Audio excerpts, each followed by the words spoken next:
নমস্কাৰ ছাৰ বাইদেউসকল, স্বাগতম জনাইছোঁ আপোনালোকক মোৰ ইউটিউব চেনেল অৰূপছ ব্লগলৈ। ছাৰ বাইদেউসকল, আজি 30 অক্টোবৰ, অহাকালি 31 অক্টোবৰ তাৰিখে আমি প্ৰত্যেকেই নিজৰ নিজৰ বিদ্যালয়ত ৰাষ্ট্ৰীয় একতা দিৱস উদযাপন কৰিম।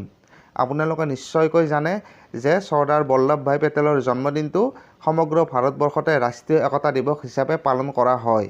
শিক্ষা বিভাগৰ ফালৰ পৰাও ৰাষ্ট্ৰীয় একতা দিৱস উদযাপনৰ বাবে বিভিন্ন নীতি নিৰ্দেশনা দিয়া হৈছে আৰু এই নীতি নিৰ্দেশনাবোৰ সম্পৰ্কে মই এটা ভিডিঅ' ইতিমধ্যে এই চেনেলটিত আপলোড দি থৈ দিছোঁ। তো আপোনালোকে আশা কৰিছোঁ নিশ্চয়কৈ সেই ভিডিঅ'টি চাইছে, আৰু যদি বৰ্তমানলৈকে সেই ভিডিঅ'টি চোৱা নাই তো তেতিয়াহ'লে আপোনালোকক মই সেই ভিডিঅ'টিৰ লিংকটো এই ভিডিঅ'টিৰ ডেছক্ৰিপশ্যনত দি দিছোঁ। তো আপোনালোকে তাত ক্লিক কৰি সেই ভিডিঅ'টি চাই ল'ব পাৰিব। সেই ভিডিঅ'টিত মই ভালদৰে ব্যাখ্যা কৰিছোঁ যে ৰাষ্ট্ৰীয় একতা দিৱস উপলক্ষে আপোনালোকে 31 অক্টোবৰ তাৰিখে নিজৰ নিজৰ বিদ্যালয়ত কি কাৰ্যসূচী কৰিব লাগিব।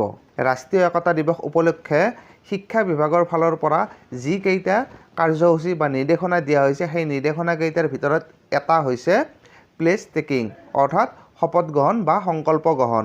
আৰু এই কাৰ্যসূচীটো আমি 31 অক্টোবৰৰ দিনা প্ৰত্যেকেই নিজৰ নিজৰ বিদ্যালয়ত অনুষ্ঠিত কৰিব লাগিব।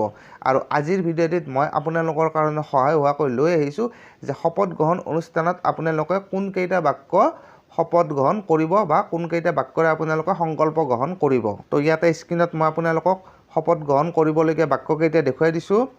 তো ইয়াতে আপোনালোকে দেখা পাইছে, ৰাষ্ট্ৰীয় একতা দিৱসৰ শপত। মই সত্যনিষ্ঠাৰে শপত খাই কওঁ যে মই ৰাষ্ট্ৰৰ একতা, অখণ্ডতা আৰু সুৰক্ষাৰ কাৰণে নিজকে সমৰ্পণ কৰিম আৰু দেশবাসীৰ মাজত এই বাৰ্তা প্ৰেৰণ কৰিবলৈ যত্ন কৰিম। মই এই শপত মোৰ নিজৰ দেশৰ প্ৰতি থকা আত্মীয়তাৰ মনোভাৱেৰে লৈছোঁ, যি ভাৱনা চৰ্দাৰ বল্লভভাই পেটেলদেৱৰ দূৰদৰ্শিতা আৰু কাৰ্যৰ মাজত প্ৰতিফলিত হৈছিল। মই নিজৰ দেশৰ আভ্যন্তৰীণ সুৰক্ষা সুনিশ্চিত কৰাৰ নিমিত্তে আত্মনিয়োগ কৰিবলৈ সত্যনিষ্ঠা সহকাৰে সংকল্প গ্ৰহণ কৰিলোঁ। তো ছাৰ বাইদেউসকল, ৰাষ্ট্ৰীয় একতা দিৱসৰ দিনা আপোনালোকে এইকেইটা বাক্যৰে সংকল্প গ্ৰহণ কৰিলে হ'ব।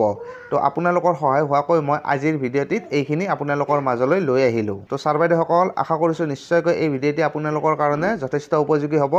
আৰু যদি ভিডিঅ'টি চাই ভাল লাগিছে তেনেহ'লে আপোনালোকে লাইক আৰু শ্বেয়াৰ কৰি দিবলৈ নাপাহৰিব। আৰু লগতে ভৱিষ্যতে এনেকুৱা বিভিন্ন ধৰণৰ ভিডিঅ' পাই থকাৰ কাৰণে আমাৰ চেনেলটি ছাবস্ক্ৰাইব কৰি থ'ব। ধন্যবাদ।